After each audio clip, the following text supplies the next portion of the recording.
네, 안녕하세요. 방금 소개받은 광현교회 서우성 목사입니다. 저희 교회는 은평구 가련동에 위치하고 있는 교회고요. 오늘 이렇게 귀한 자리 마련해 주신 우리 CTS에 특별히 고마운 말씀 드리면서 참 의미 있는 자리라고 생각을 합니다. 많은 경우에 그 교회 부흥과 발전에 대한 관심은 높고 그에 따른 어떤 행사나 프로그램이 많이 제시되지만 대개 경우에 보면 이제 대형 교회 중심이고 또 유명한 분들 많이 나오시지만 저희들처럼 이제 로컬에서 그 목회하는 입장에서 보자면 굉장히 먼 나라 이야기라고 이제 들려지는 경우들이 많아서 이렇게 한국교회 박람회라고 하는 그런 이름 하에 여러 이제 케이스들을 실제로 만날 수 있는 그런 마당이 만들어졌다는 것은 굉장히 좋은 기획 의도이고 저희들에게 꼭 필요한 그런 자리라고 생각이 되어서 특별히 감사의 말씀을 드리고 싶고요.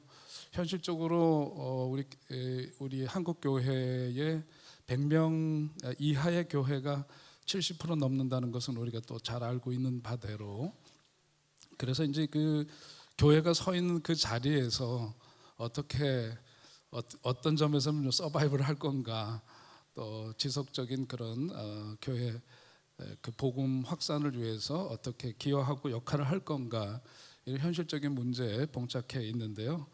뭐 지금 현재 종교 인구의 감소, 기독교인의 그 급감 현상들, 그리고 저출산 문제, 고령화 이런 것들이 우리가 처해 있는 이제 엄연한 객관적인 현실이죠. 그런 점에서 이제 CTS가 좀 공헌한 것이 저는 있다고 봐요. 그것은 뭐냐면 지속적으로 아까 사장님 잠깐 말씀하신 것처럼 교회 공간이 이렇게 공적으로 사용되기가 법적으로 제도적으로 막혀 있었는데 그것이 이제 열리게 되었다는 것이 대단히 큰 이제 변화의 좋은 단초가 될 수 있다고 생각하는데, 그 일을 위해서 이제 CTS가 많이 기여를 했다고 생각을 합니다. 그리고 그 돌봄 통합 지원법이 이제 내년 3월서부터 구체적으로 실행이 되는데, 제가 이제 들여다 보면 아직 구체적인 시행령이라든지 예산이나 이런 것들이 이렇게 구체적으로 마련되어 있지 않은 상황 속에 있는데, 제가 생각하기에는 한국 교회 지금 쇠퇴하고 있는 그런 현실에서 이런 돌봄 통합 지원법이 발효가 되면서 읍면동까지 이제 이런 시스템으로 가기 때문에 교회가 할 수 있는 역할이 상대적으로 굉장히 크고 또 유리하다는 생각을 합니다. 왜냐하면 여러 가지 이제 인프라도 그렇고 접근성이라든지 이런 점에서 보더라도 교회가 이번 일을 계기로 해서 굉장히 새롭게 부흥할 수 있는 좋은 디딤돌이 되지 않을까, 그런 생각을 갖고 있습니다. 제가 오늘 이제 광역교 사례를 얘기를 하는데 먼저 우리 교회 변화의 과정을 좀 말씀을 드려야 될 것 같아요. 왜냐하면 저도 이제 열심히 쫓아다녀 보았지만 어떤 성장을 위해서 열심히 찾아다니면서 프로그램을 베껴오고 그러는데 그것이 우리 교회를 성장하게 하고 건강하게 하는 것은 아니었습니다. 중요한 것은 어떤 목회관이 바뀌어야 되고 신학이 바뀌어야지만 어떤 그 변화가 초래되고, 그렇지 않고 어떤 형식적인 틀을 차용하는 것으로는 진정한 어떤 변화를 꾀할 수 없다고 생각이 듭니다. 저 나름대로 이제 저 목회를 하면서 저 자신을 한번 성찰을 해보면 저도 어떤 성장주의 목회를 지향했던 사람이었고요. 근데 가만 이제 다시금 어떤 제 그 목회 여정 속에서 어떤 큰 변화를 경험하면서 그 속에서 본 것은 예수님께서 우리에게 보여주신 그 사역, 그것이 우리들 목회했던 가장 중요한 모델이 되어야 하는데, 가만 보면 어떤 성장주의에 빠져 있음으로 인해서 예수님께서 인간의 몸을 입고 이 땅에 오셨다. 소위 이제 인카네이션, 성육신 하셨고, 그것이 우리들의 목회 본질이어야 되는데 인카네이션이 아니라 이미테이션, 어디서 좀 잘 되는 거 있으면 모방하는 데서부터 어떤 성장 위주로 갔던 것이 이제 저의 어떤 그 전반기 목회한 반성이랄까요, 그렇게 얘기할 수 있을 것 같고요. 그리고 한편으로는 저도 그 한국교회에서 유행처럼 많이 하던 제자 훈련을 한 17년 열심히 해봤습니다.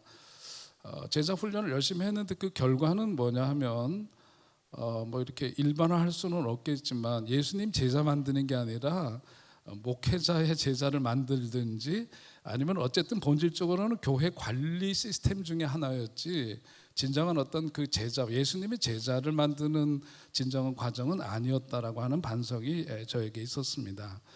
또 한편으로는 이제 세 번째는 뭐냐면 저도 목회를 하면서 오래된 기성교회에서 하면서 큰 성장도 맛보았고 그런 경험을 하면서 제가 제법 목회를 꽤 잘하는 사람이라고 하는 자의식이 있었는데 실제로 들여다보니까 그게 아니었습니다. 한마디로 말하면 씨 뿌리는 노력에 비해서 거두는 데 집중을 했던, 소위 말해서 중대형 교회가 갖고 있는 좋은 자원과 인프라들, 이런 것들을 통해서 사람들을 그렇게 수평 이동을 통해서 흡수를 하는 것이지 진정한 의미에서 어떤 그 복음을 확산시키고 본질적인 목회를 추구하는 것이 아니었다라고 하는 것이 저희 목회 전반기에서의 돌아봄의 내용입니다.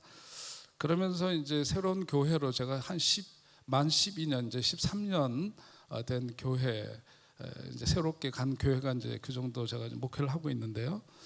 이제 거기에서 맛보았던 그 직면했던 현실은 뭐냐 하면 대부분의 교회에서 한마디로 얘기하면 침체되고 역기능적인 그런 모습, 이것이 이제 직면하고 있는 많은 교회들의 모습이기도 하고 제가 이제 파송되어서 가서 만난 그 교회 현실은 바로 이제 이런 것이었습니다.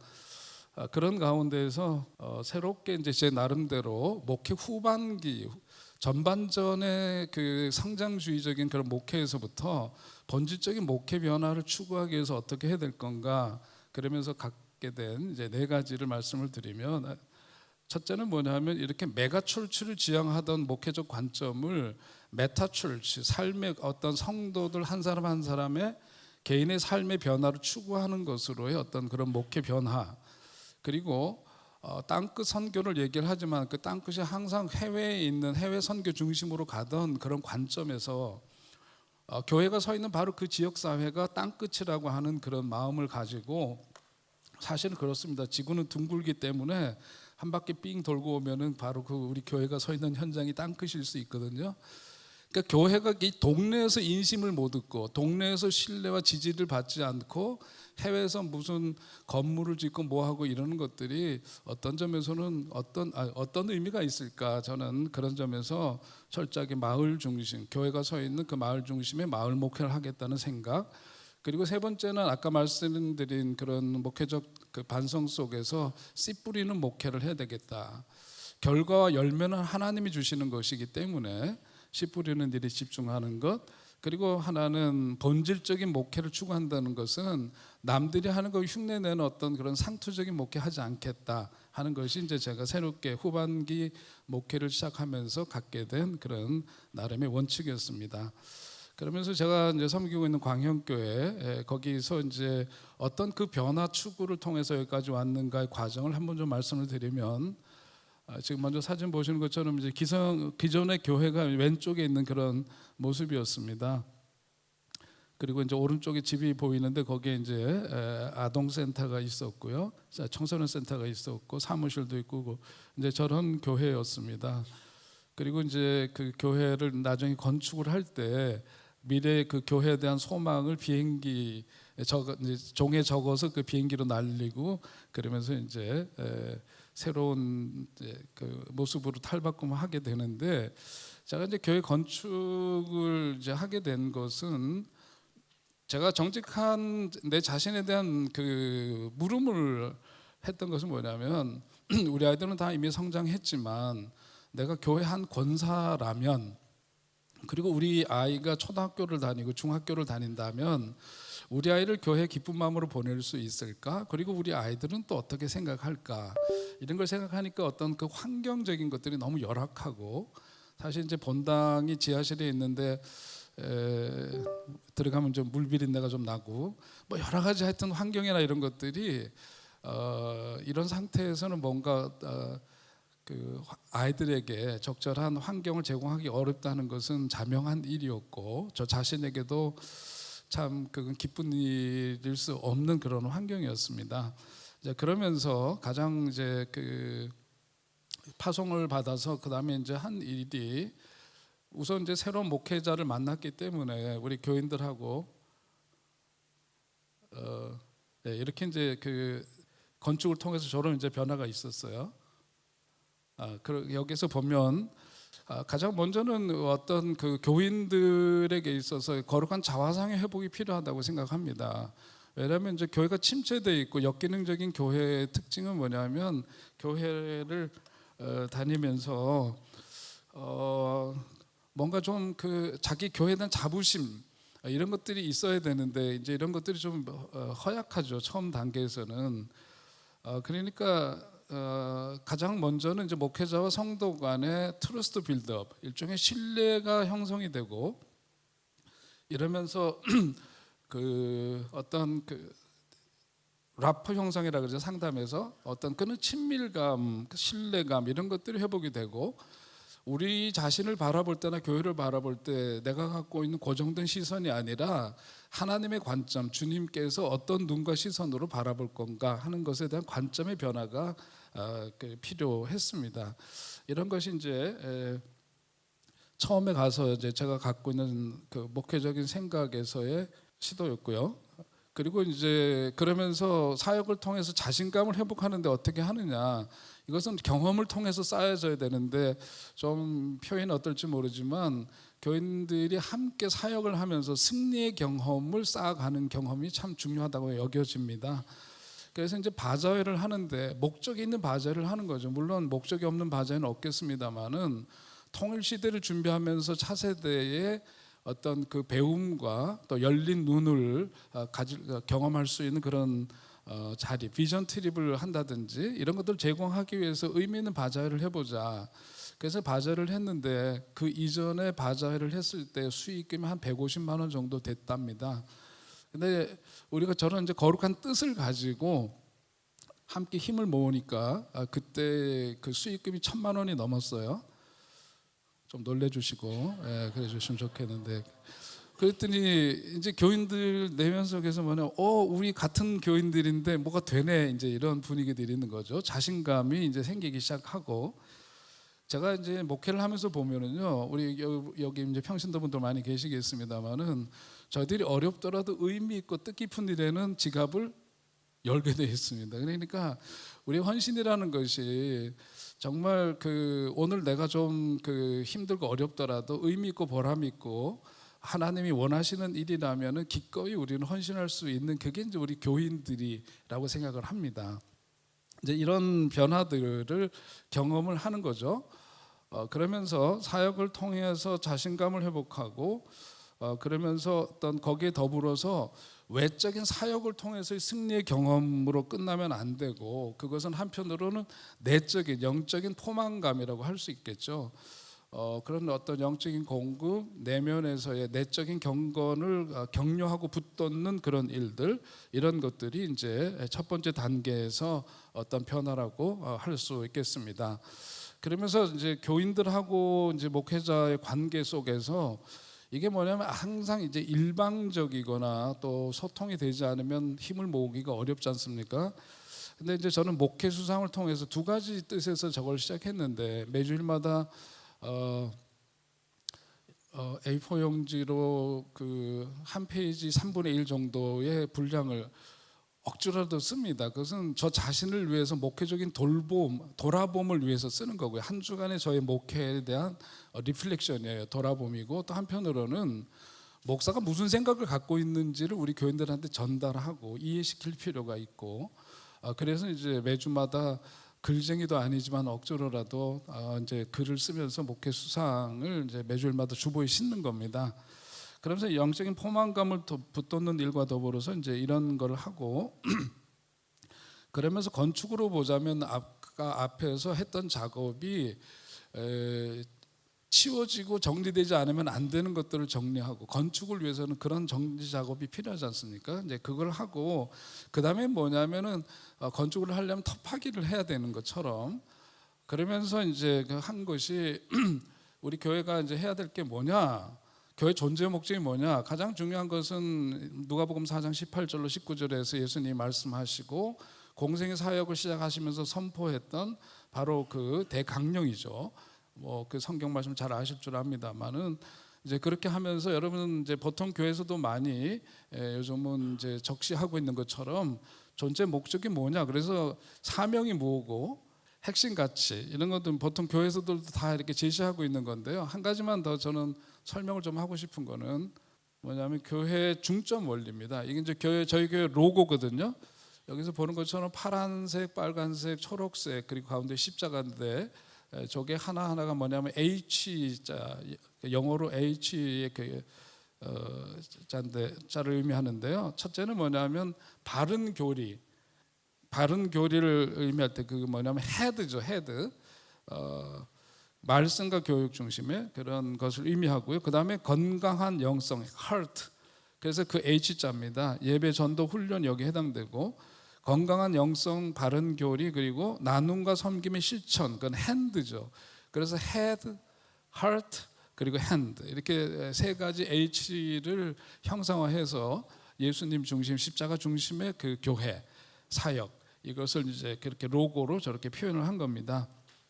그래서 3H 미니스트리 저희 교회 사역을 이제 저는 그렇게 이름을 붙였는데 그러면서 이제 교회 비전이라든지 성도의 신앙 실천 이런 것들을 이제 제시하고 교인들에게 우리 교회 존재 목적이 무엇이고 무엇을 지향하는 교인가를 분명하게 이제 하는 거죠. 일종의 기초를 세우는 일입니다. 그리고 그 다음에 이제 보면 3단계에서는 지역사회에 대한 어떤 현장 파악과 주관적인 우리 내적인 역량이 무엇인가를 찾는 일이 중요한데 그것은 뭐냐면 사역의 외적인 조건을 보면은요. 3단계에서 마을 목회를 위해서 여기에 현장 파악 그리고 주관적 역량 발굴 그 다음을 보면 사역의 외적인 조건을 보니까 가련 이동 우리 교회가 있는 그 마을이 초중고등학교가 무려 10개나 됩니다. 그리고 주민센터하고 마주보고 있는 게 이제 우리 교회의 위치가 그렇습니다. 그리고 가만 보니까 이 가련 이동에 주민들은 밀집되어 있지만은 거기에 이제 주민들이 함께 모일 수 있는 공간이 부재한 거. 그것이 이제 그 마을의 외적인 조건 중에 하나였고요. 저희가 이제 그 지역 사회를 쭉 분석을 다 해봤어요. 은평 구민이 47만 2,600명 정도 되는데 거기에서 이제 가련 이동 주민이 27,820명이고 그 가운데서 이제 기초생활수급자가 984세대 이르고 하여튼 이런 지역에 대한 객관적인 자료들을 보고 거기에서 우리 교회와 연관성 있는 객관적인 그런 조건이 무엇인가 하는 것을 본 거예요. 그리고 두 번째 그런 외적인 조건을 보면서 내적인 이제 조건은 내적인 조건은 뭐냐면 여기서 중요한 관점이 필요합니다. 그것은 뭐냐면 도시 선교를 할 때에 갖는 이론인데 많은 경우에는 뭐냐면 어떤 도시 빈민 지역이라든지 이런 데서 그 도시 선교를 할 때에 거기에서는 뭐냐면 니드 베이스 분석을 보통들 한다는 거죠. 무엇이 필요한가를 봐요. 근데 그것은 잘못된 분석 방법이라는 거예요.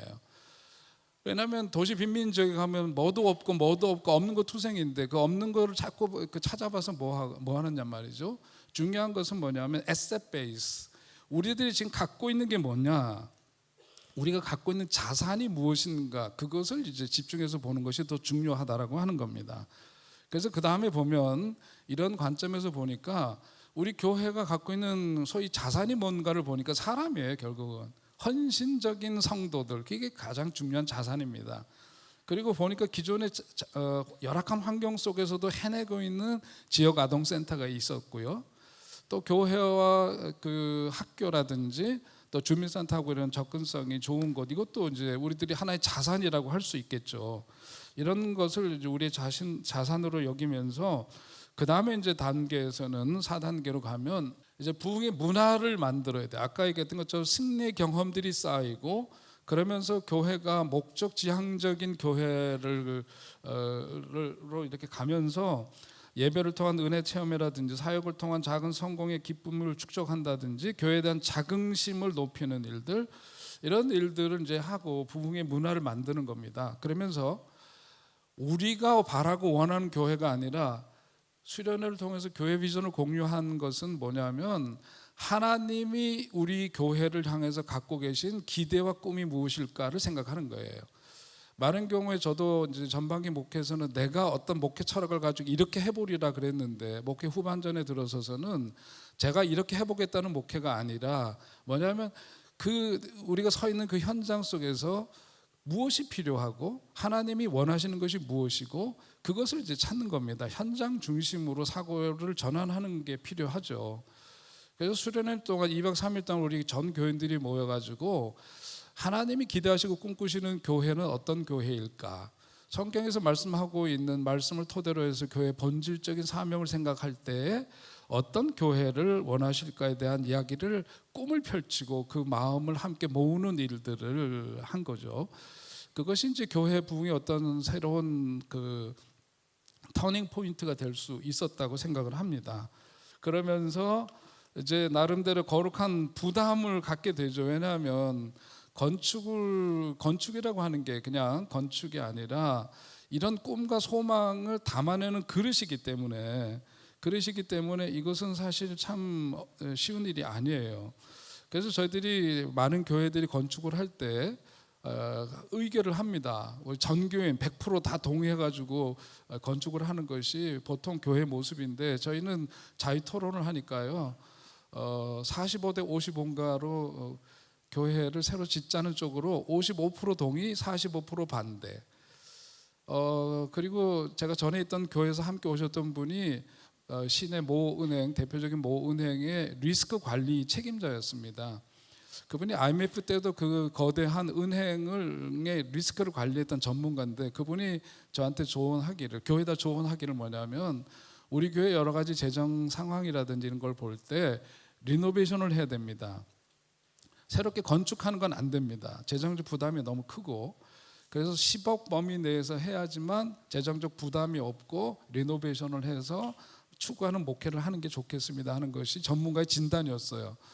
그런데 앞서서 말씀드린 꿈을 펼치고 하나님이 이 지역사회 속에서 바라는 어떤 그 모습을 갖추기 위해서는 그렇게 해서는 좀 어려웠어요. 그래서 자유 토론을 했음에도 불구하고 55대 45인데 저는 그렇게 제안을 했습니다. 우리가 자유롭게 얘기를 하되 민주주의 원칙에 따라서 결정되면 우리 교인들이 자신이 생각과 다르더라도 지지하고 함께 헌금하고 함께 그게 공동체다 그런 약속을 하고 그렇게 했는데 55대 45였지만은 성전 건축을 결의를 하게 됩니다. 그렇게 되니까 그 다음서부터 이제 엄청난 부담이 오겠죠. 근데 이제 참 너무 고마운 게 어느 집사님이 이런 고백을 했어요.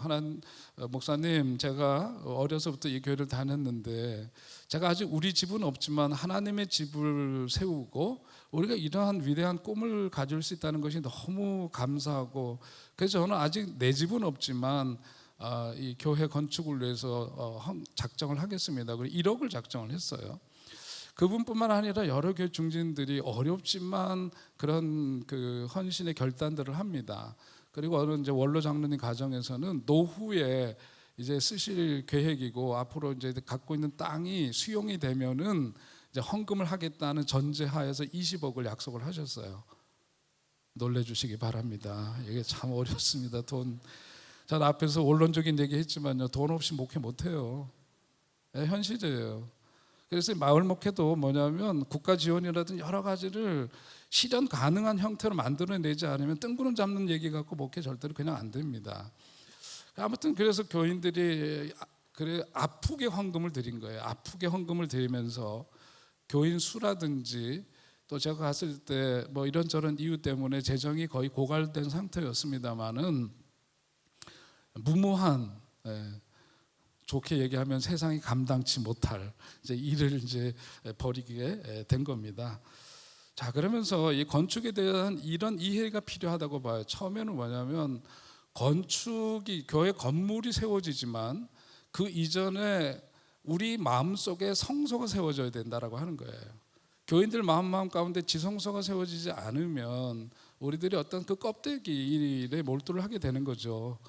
그래서 마음의 성소가 세워져야 되고 건물이 세워지는 것만이 아니라 뭐가 세워지느냐, 이 과정을 통해서 하나님의 사람들이 세워지는 과정이다라고 하는 거고, 그리고 여기에 따른 거룩한 부담을 우리가 안고, 그래서 우리 교인 중에는 그랬습니다. 이것을 해야 될 건가 말아야 될 건가 그럴 때 그 토론 자리에서 어떤 분이 일어나서 이런 얘기를 했어요. 목사님, 우리도 사실 어렵습니다만은 우리가 지어야 될 이 짐을 우리 자녀 세대에 넘겨줄 수는 없습니다. 힘들더라도 우리 세대가 감당해야 합니다. 그런 이야기를 했습니다. 거룩한 부담을 스스로 안겠다라고 하는 교인들의 그런 결의가 있었던 거고요. 그러면서 이제 건축을 시작하게 되는데, 아까 말씀드린 것처럼 건축은 그릇입니다. 담는 비전, 목회 비전을 담는 그릇이에요. 하나님 원하시는 그 일을 수행하기 위한 도구일 뿐입니다. 그러니까 거기는 신학이 들어가고요. 건물 속엔 실용성과 아름다움, 경제성, 공공성, 상징성, 창의성 이런 것들이 담보되어야 하고, 한편으로는 지역사회 속에서 그 마을에서의 어떤 그 교회의 존재 목적을 생각할 때 개방성을 갖고 주민들과 공감과 소통의 어떤 그 루트가 마련되는 자리가 되지 않으면 안 된다라고 하는 겁니다. 그러면서 이제 그 연면적 962평의 공간이 이제 마련이 되는 거예요. 그럼 사진을 보시면 그 사진에서 이제 우리가 잠깐 볼 수 있는 것처럼, 이렇게 이제 공간이 되는데, 여러분 여기서 보시는 것처럼 여기는 이제 음악회를 할 수 있고 배드민턴이라든지 운동을 할 수 있는 다목적 공간으로 본당이 지어집니다. 지금 여기서 보시면 이제 가련초등학교가 저 앞에 보이는 건물인데, 전교생들이 예를 들면 음악회를 공연을 보러 이제 우리 교회 오면 1, 2학년, 3, 4학년, 5, 6학년 이렇게 해서 1교시, 2교시, 3교시 해가지고 우리 교회 와서 우리 교회 음악 시스템이 무척 좋아요.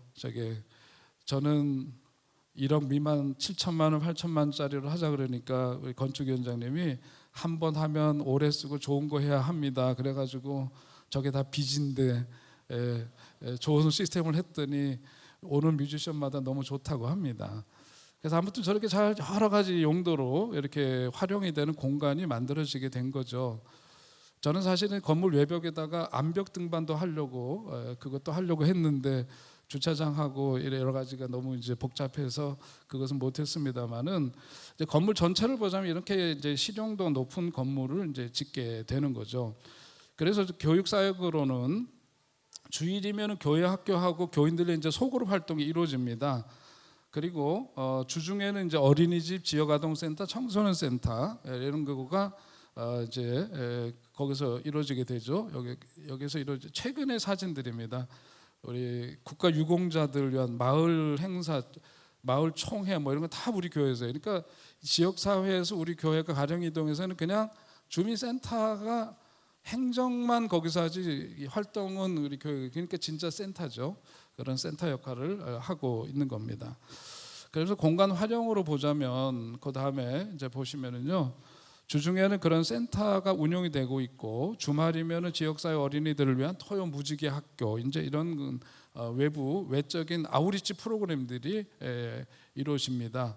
이런 이제 다양한 모임 공간으로, 교육 공간으로, 그리고 주중에는 뭐냐면 이제 빈 공간에 아이들, 어린이집이나 지역아동센터, 청소년센터 아이들이 다양하게 어떤 액티비티를 하는 공간으로 이제 활용이 되고 있죠.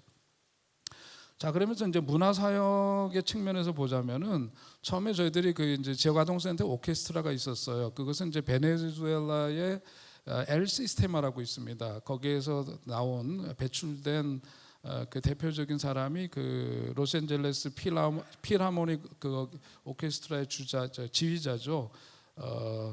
구스타프 두다멜이라고 하는 분 아마 아시는 분 아실 텐데, 그런 분들이 다 이제 엘 시스테마라고 하는 도시 빈민들을, 청소년들을 대상으로 하는 오케스트라를 통해서 이제 그런 출중한 사람이 배출이 되었는데, 저희 교회에서도 처음엔 그런 게 있었는데요. 나중에 이제 주빌리 청소년 오케스트라를 새로 구성을 합니다. 여기는 뭐냐면 일반 아이들을 포함해서 그 센터에 나오는 아이들만이 아니라, 왜냐하면 음악이라고 하는 것 자체가 모두에게 보편적인 함께 하모니를 이루는 일인데, 지역 아동센터 아이들끼리만 모아놓은 오케스트라는 뭐냐면 낙인 찍기가 돼요.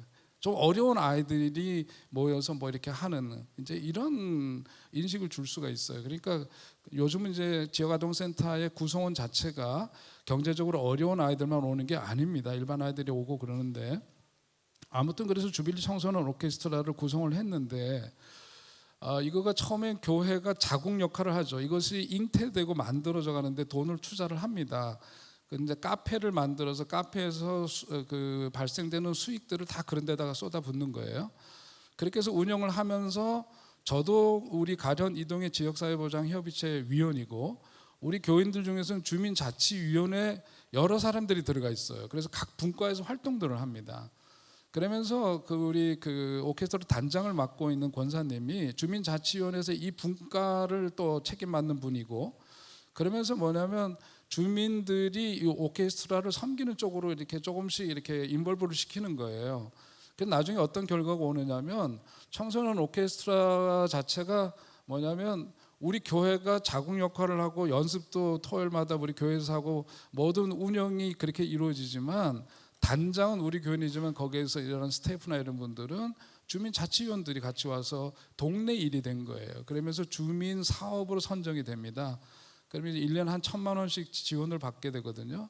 그럼 저희들이 거기 투자했던 돈을 다른 데 또 쓸 수가 있고, 이제 이런 식으로 해서 이번에도 이제 3년이 지나면 더 이상 못 해요. 그런데 1년 지나고 나서 이번에 또 다시 사업 선정이 됐는데, 그 전에 이제 1년 공백이 있었을 때 내년은 주민 사업에서 이것을 더 이상 이제 지원할 수가 없다. 3년이 지나서. 그러니까 그 마을에서 이곳저곳에서 이 오케스트라 운영비를 지원을 해왔는데 1년에 1,000만 원 주민 사업에서 따오는 그 예산이 그 지역에서 자발적으로 은행 뭐 지점에서도 오고 어디에서도 오고 그런데 우리 그 단장님 보고를 보니까 한 달 새에 1,200만 원인가 1,400만 원인가가 모금이 그냥 자원적으로 후원금이 들어온 거예요. 그래서 1년치 그런 그 활동비가 담보되는 그런 것들. 그게 다 뭐냐면 마을하고 친해지고 마을 사업으로 우리 교회의 깃발을 자꾸 내세우지 않고 이것이 우리들의 일이 되니까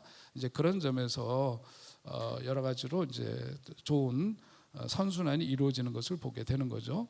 마을음악회 주민합창단, 배드민턴 동호 이런 것들이 이제 저 공간 속에서 계속해서 이루어집니다.